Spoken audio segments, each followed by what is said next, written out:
Have you ever wondered what the stars might really say about you? Well, today we're going to dive deep into the Brigu Samhita. It's this legendary text from ancient Indian astrology, or Jyotish. But believe me, its origin story is probably not what you're expecting. All right, so to really get a handle on this ancient knowledge, we're not going to start with planets or charts. Nope, we're starting with some major cosmic drama. A story about a powerful sage, a supreme god, and a curse that literally shaped destinies. So picture this. The great sage Brigu is given a pretty monumental task. He has to figure out who is the greatest of them all among the big three, Brahma, Vishnu, and Shiva. I mean, talk about a high-stakes job, right? So he comes up with a plan to test each of them. So how exactly do you test a supreme being? Well, Brigu finds Lord Vishnu resting, and he does the unthinkable. He walks right up and kicks him in the chest. But here's the twist. Instead of getting angry, Vishnu just calmly asks if the sage hurt his foot. Brigu was totally humbled and declared Vishnu the greatest.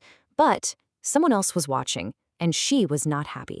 And this right here, this is the moment everything changes. Vishnu's wife, the goddess Lakshmi, who happens to be the goddess of all wealth and fortune, was furious.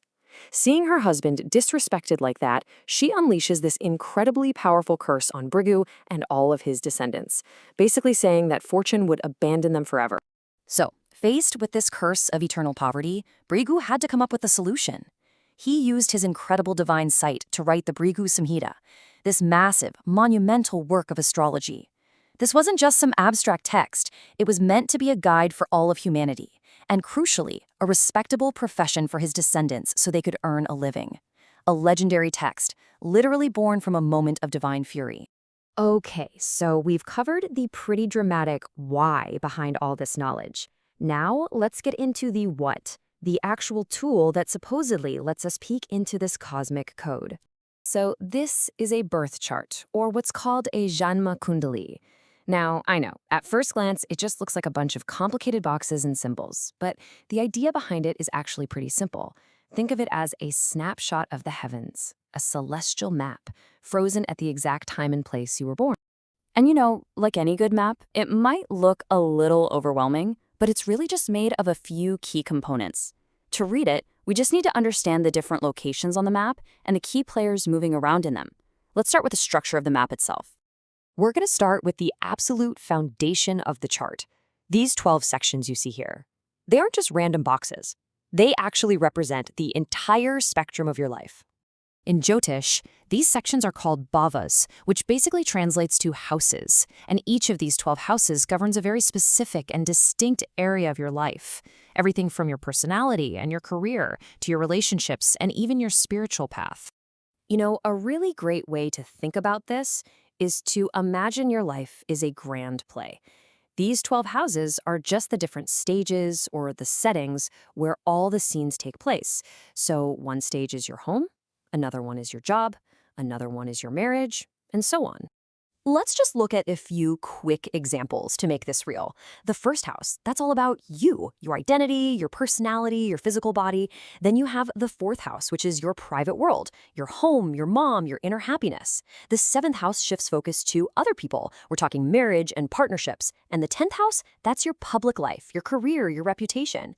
You can see how the chart maps out pretty much every part of our lives. So we've got the stages, but what good is a stage without any actors, right? So let's meet the cosmic influencers that bring all the energy, the action, and the drama to these different areas of life. These actors are the 9 grahas, and the word graha is really cool. It actually means to seize or to grab hold of, which gives you an idea of just how powerful their influence is meant to be. This group includes the sun and the moon, plus 7 other major players, and each one has its own unique personality. Now, the 2 most important grahas, the real headliners, are the sun and the moon. The sun is seen as the king.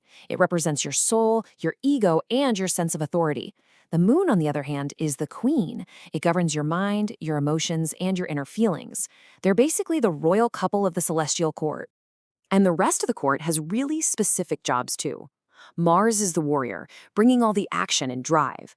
Mercury is the messenger, in charge of communication and intellect. Jupiter is the great teacher, bringing wisdom and growth.